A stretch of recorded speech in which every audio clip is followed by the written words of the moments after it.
Elle a autrefois vécu à l'intérieur du conte de fées, le plus protégé d'Amérique, mariée au roi, entourée de gloire, de luxe et de secrets. Mais derrière les portes de Graceland, la vie de Priscilla Presley n'a jamais été aussi parfaite que le monde l'imaginait. Aujourd'hui âgée de plus de 80 ans, elle porte le poids des souvenirs, à la fois beaux et hantés. Personne ne pourrait jamais lui ressembler, a-t-elle un jour murmuré, et peut-être que c'est là la véritable tragédie. Aimer quelqu'un d'aussi iconique qu'aucune vie après ne pourrait comparer. Avant de commencer, n'oubliez pas de liker, vous abonner et de nous rejoindre pour plus de vérités inavouées. En février dernier, Priscilla Presley est montée sur scène à MegaCon Orlando et a donné l'une de ses réflexions les plus personnelles et révélatrices à ce jour sur sa vie avec Elvis Presley. Elle a toujours été composée et digne lorsqu'elle parlait de son passé, mais cette fois-ci, elle nous a permis d'entrer un peu plus profondément dans son histoire. Elle a ouvert son cœur sur la chute de leur mariage, les couches complexes de leur relation, et a même partagé ses pensées franches sur le film de Sofia Coppola de 2023, Priscilla, basé sur son propre livre Elvis and Me. Il était clair que ce n'était pas juste une autre apparition sur un panel pour Priscilla, c'était une occasion de reprendre le récit de son propre histoire, et elle l'a fait avec une honnêteté calme qui vous restait en tête bien après qu'elle ait quitté la scène. Maintenant, si vous avez vu le film de Coppola, vous savez qu'il se termine sur une note frappante et émotionnelle. Priscilla, interprétée par Kylie Spiney, est montrée quittant Graceland et s'éloignant en voiture, tandis que « I Will Always Love You » de Dolly Parton résonne en arrière-plan. C'est cinématographique, poétique et incontestablement puissant. Mais selon Priscilla, ce moment, bien qu'il soit beau à sa manière, ne capturait pas la vérité de la façon dont les choses se sont réellement terminées entre elle et Elvis. En parlant à l'audience, elle a déclaré « La seule chose qui m'a gênée, c'était la fin. Je n'étais pas vraiment contente de la fin. Ça ne s'est pas terminé comme ça, et nous avons fini. Elvis et moi avons fini de manière très affectueuse. » Et ce simple commentaire a révélé bien plus qu'une différence d'opinion créative.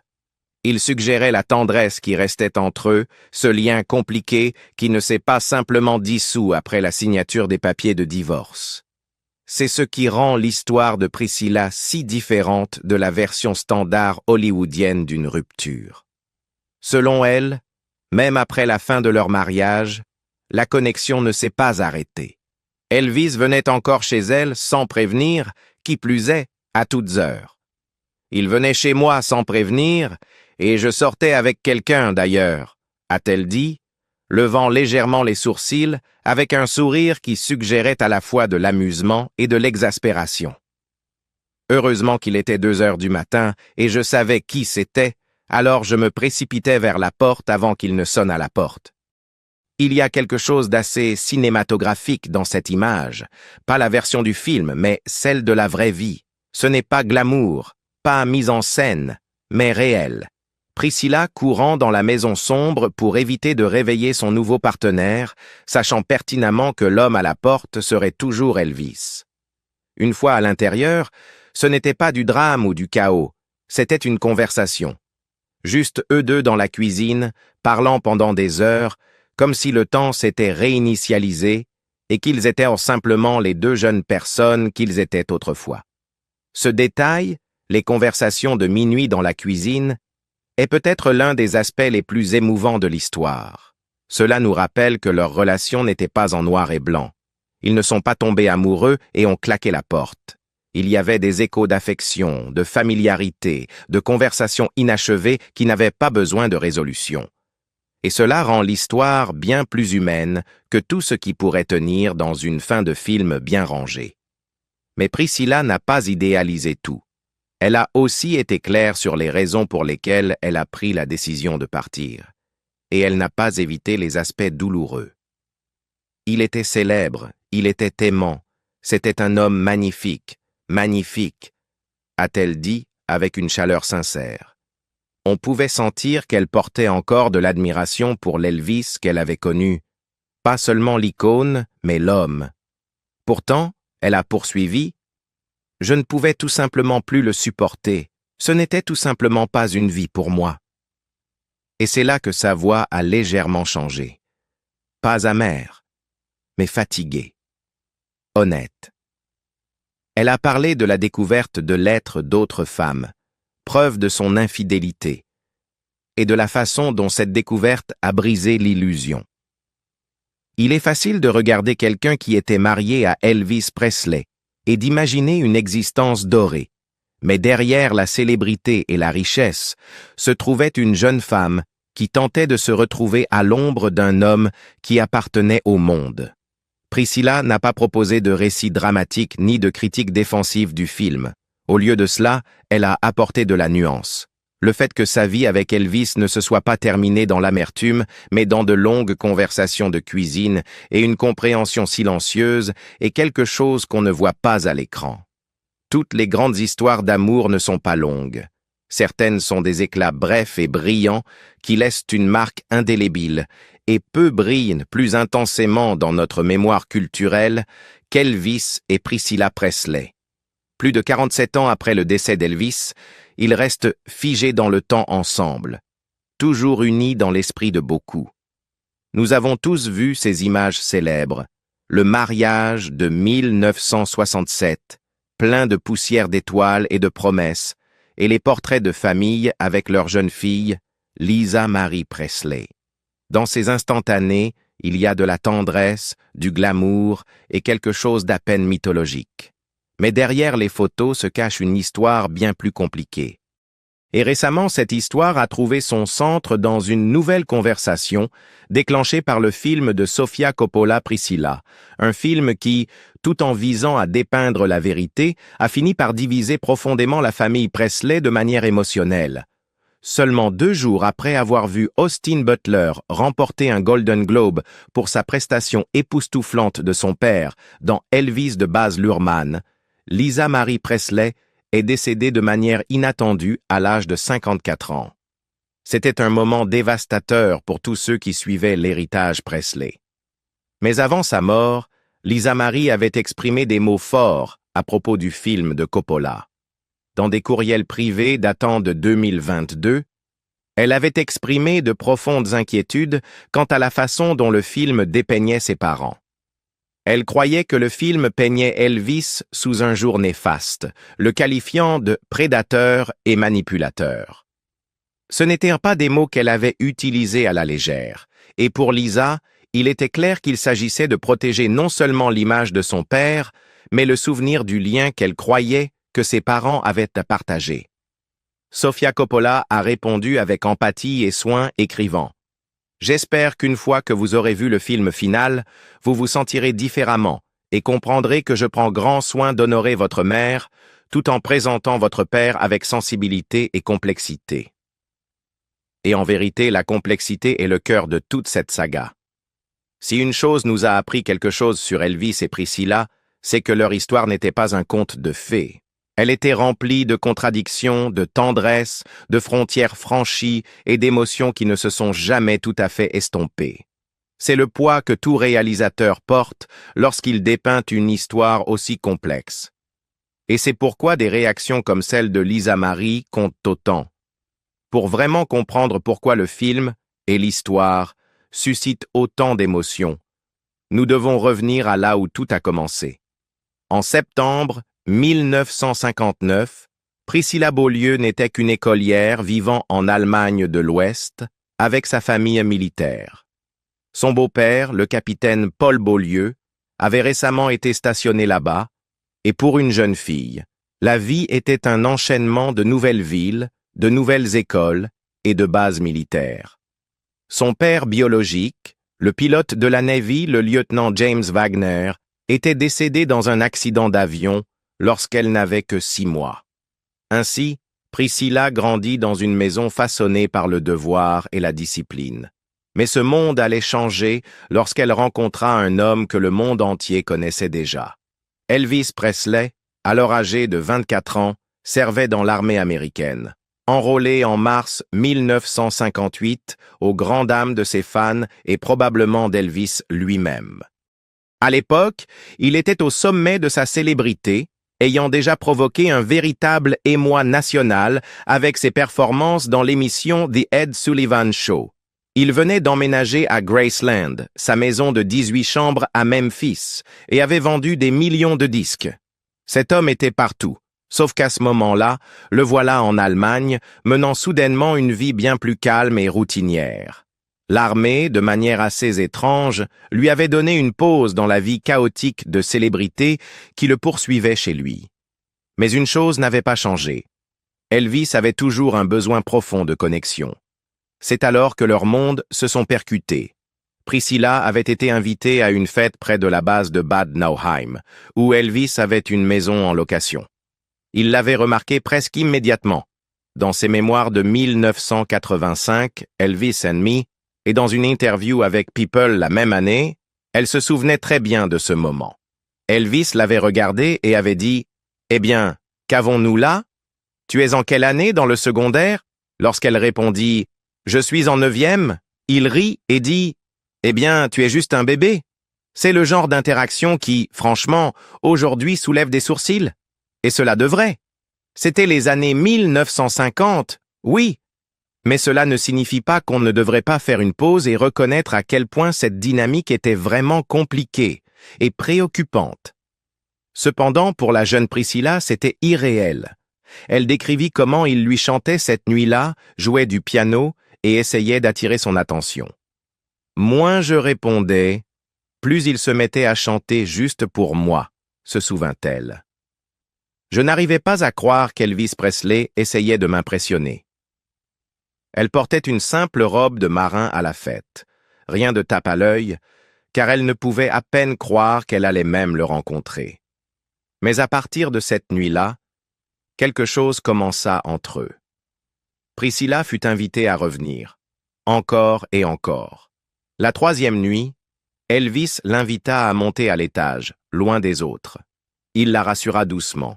« Je jure que je ne ferai jamais rien pour te nuire, je te traiterai comme une sœur. » Ce moment, ses paroles, son ton, resta avec elle.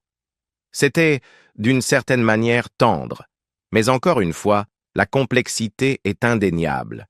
Une jeune fille attirée dans l'orbite de l'une des stars les plus puissantes du monde. Un homme encore en deuil de la mort de sa mère. Gladys Presley était décédée 1 an plus tôt en août 1958, qui cherchait peut-être un réconfort, voire une forme d'innocence, chez quelqu'un de beaucoup plus jeune que lui. Elvis était une contradiction.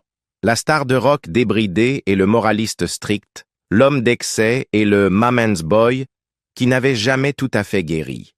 Et Priscilla, encore très enfant, avait été attirée dans cette contradiction avant même de savoir ce que cela signifiait. Ses parents n'étaient pas du tout ravis de la situation.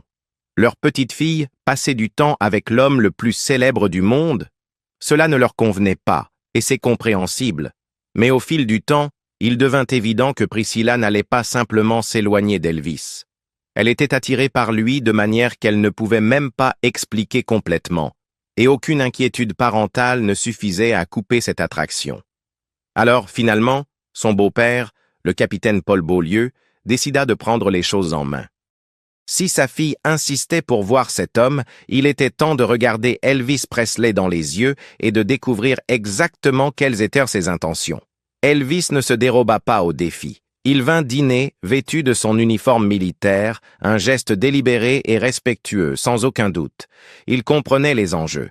Ce n'était plus seulement une question de charme, il s'agissait de gagner la confiance. Et lorsque le capitaine Beaulieu lui demanda franchement ce qu'il voulait de Priscilla, Elvis répondit calmement, avec un mélange désarmant de vulnérabilité et de vieille courtoisie du Sud. « Eh bien, monsieur, j'ai beaucoup d'affection pour elle, dit-il. Elle est beaucoup plus mature que son âge, et j'aime sa compagnie. Ça n'a pas été facile pour moi, d'être loin de chez moi et tout ça. C'est assez solitaire. Je suppose qu'on pourrait dire que j'ai besoin de quelqu'un avec qui parler. Vous n'avez pas à vous inquiéter pour elle, capitaine.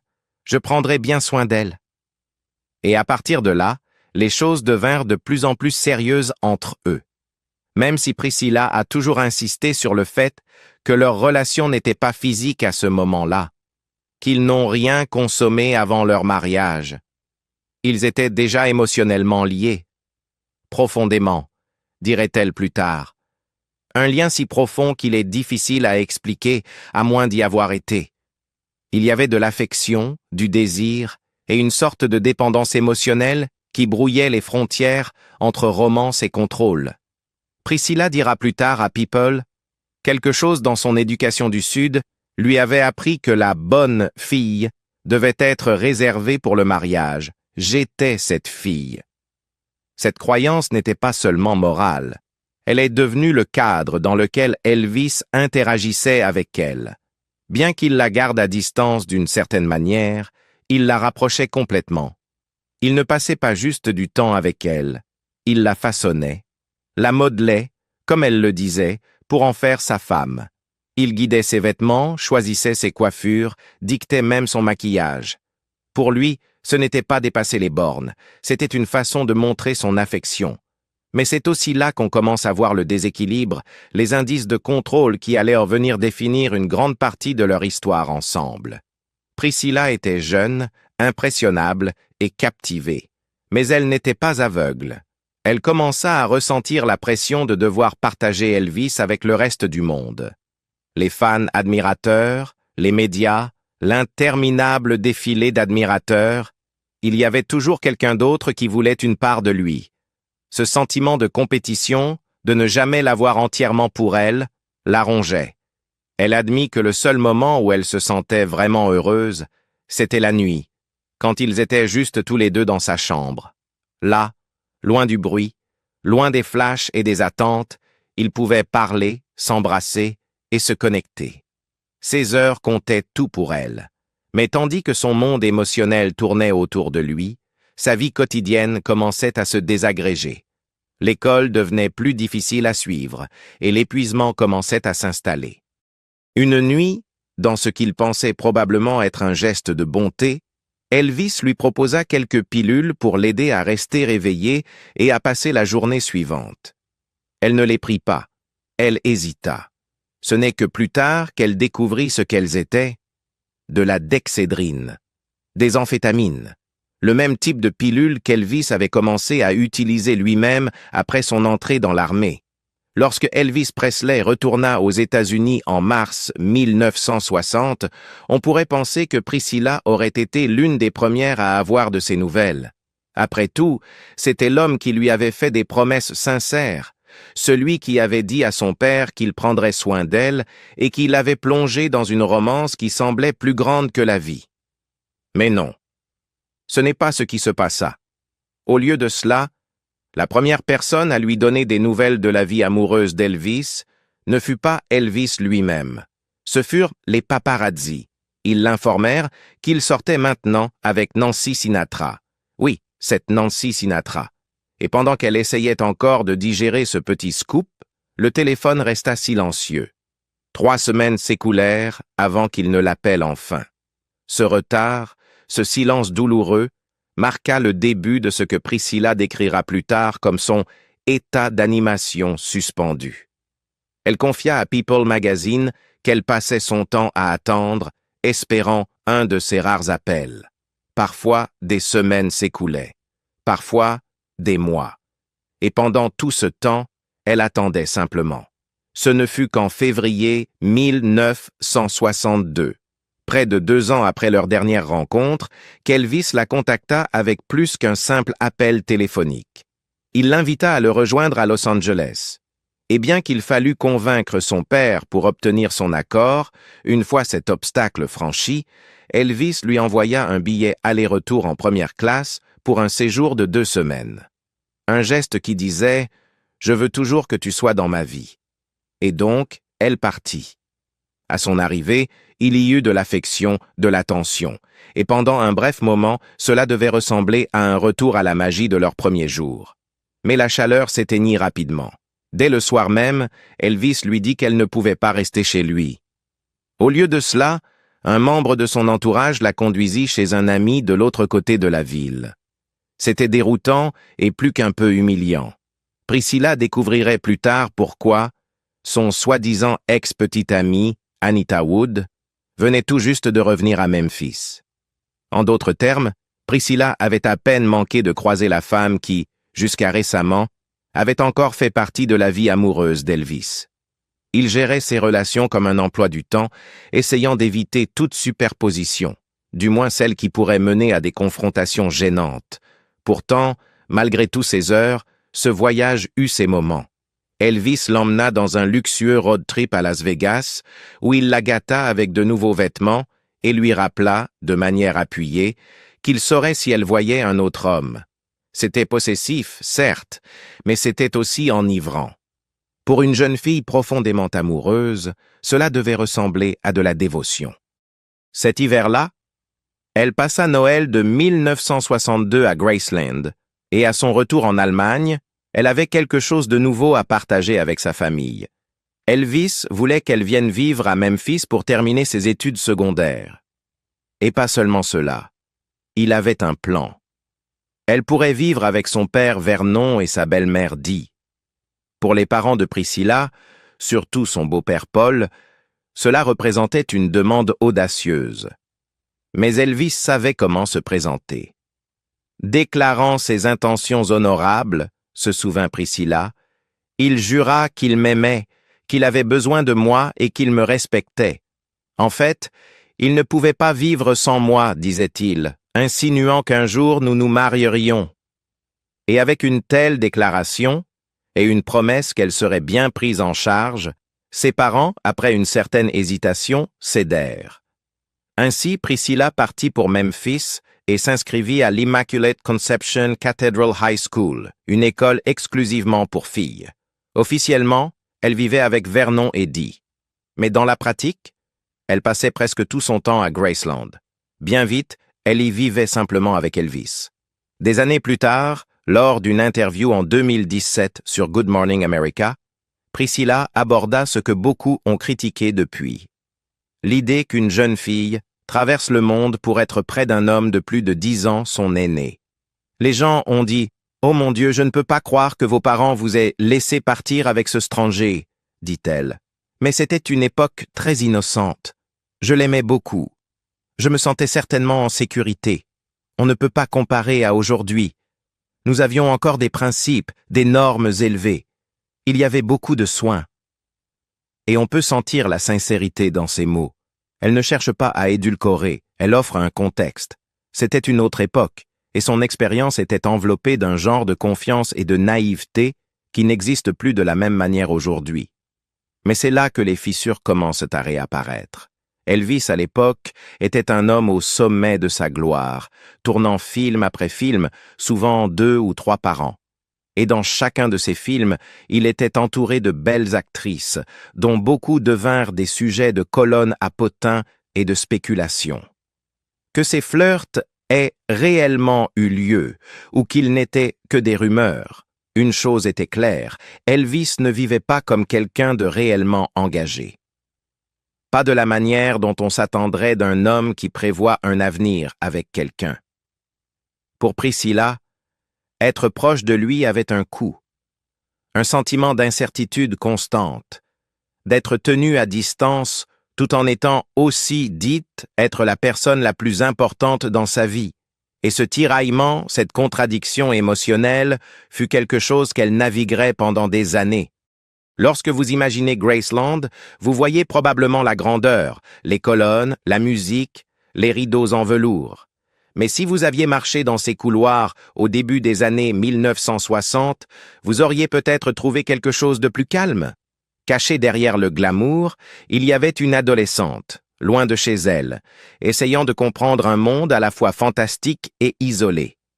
Cette jeune fille, c'était Priscilla Presley. En 2017, elle revint sur ses premières années, disant que la vie à Graceland était, en un mot, solitaire.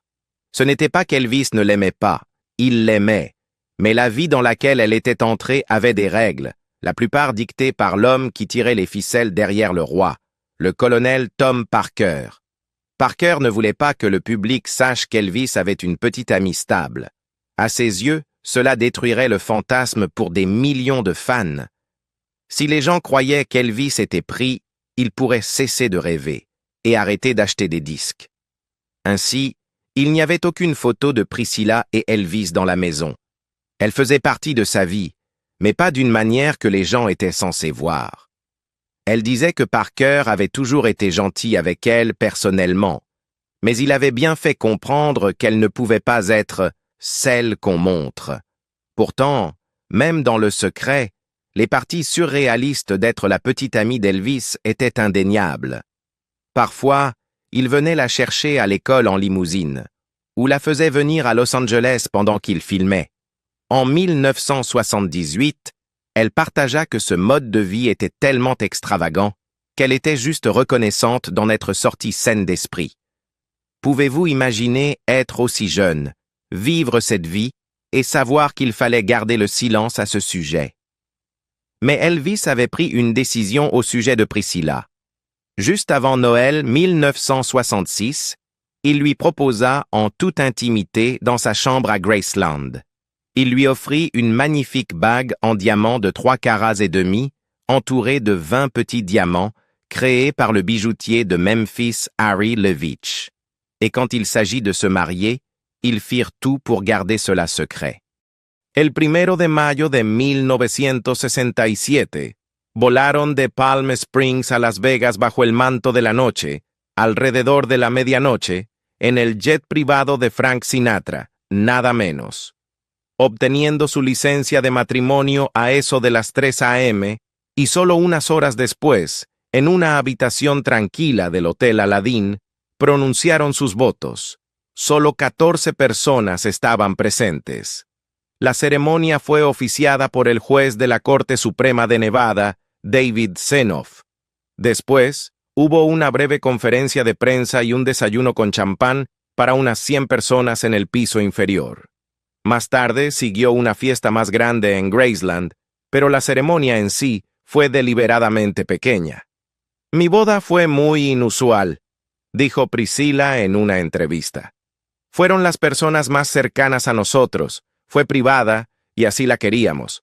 No queríamos un club de fans, no queríamos un circo. Elvis, siempre el showman, incluso en los momentos privados, comentó después: bueno, supongo que ya era hora.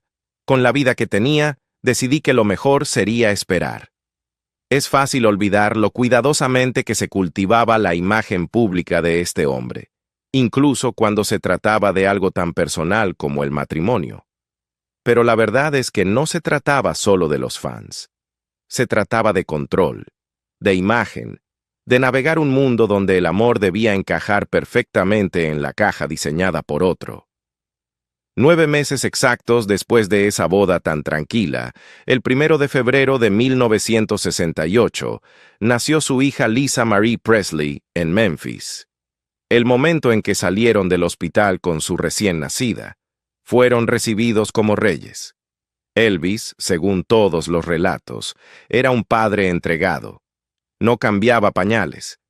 Eso no era trabajo de hombre, dijo en su momento, pero adoraba a Lisa Marie.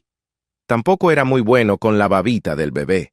Le incomodaba verla comer, pero lo compensaba con cariño y extravagancia. Cuando Lisa tenía solo 3 años, le compró un abrigo de piel. Si perdía un diente, le daba un billete de $5. Y cuando compró su propio jet en 1975, lo bautizó como Lisa Marie, asegurándose de que el mundo supiera lo orgulloso que estaba de ser su padre. Estos eran los gestos grandiosos que solo Elvis podía hacer, y a su manera, hablaban por sí mismos. Sin embargo, para Priscilla, la vida como esposa de Elvis no se trataba de igualdad. Se trataba de adaptarse. Ella le dijo a People en 1978, mi vida era su vida. Él tenía que ser feliz. Nunca lo interrumpíamos. Mis problemas eran secundarios.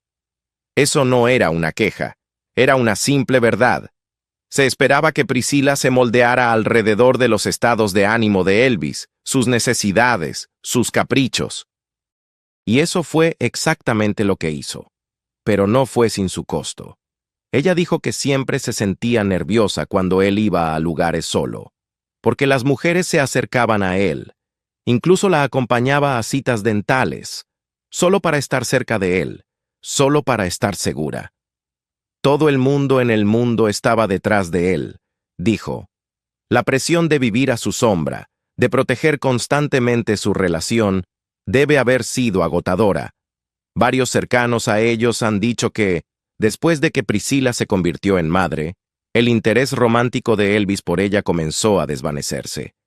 Ese cambio, sutil al principio, se volvió más visible con el tiempo, y sin embargo Priscilla nunca dejó de cuidarlo.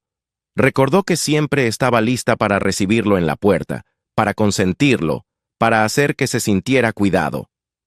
Me encantaba cuidar a Elvis, dijo. Me encantaba atenderlo, me encantaba alimentarlo. Incluso desarrollaron su propio lenguaje privado, una especie de jerga secreta para compartir en medio del caos que venía con ser Elvis Presley.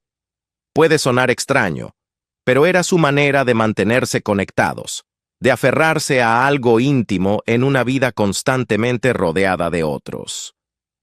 Fue una buena vida, dijo ella. Fue diferente, pero fue nuestra. Después del fin de su matrimonio con Elvis, ella volvió a encontrar el amor. Tuvo un hijo, Navarone Garibaldi, con su pareja Marco Garibaldi en 1987, pero se separaron en 2006 después de 2 décadas juntos. A pesar de sus relaciones y triunfos, nadie pudo igualar el amor que compartió con Elvis. A medida que avanza por sus 80 años, los recuerdos de su tiempo juntos aún proyectan una larga sombra. La vida de Priscilla ha estado lejos de ser fácil, pero es una mujer que ha aprendido a seguir adelante, llevando tanto la alegría como el dolor de una vida bien vivida.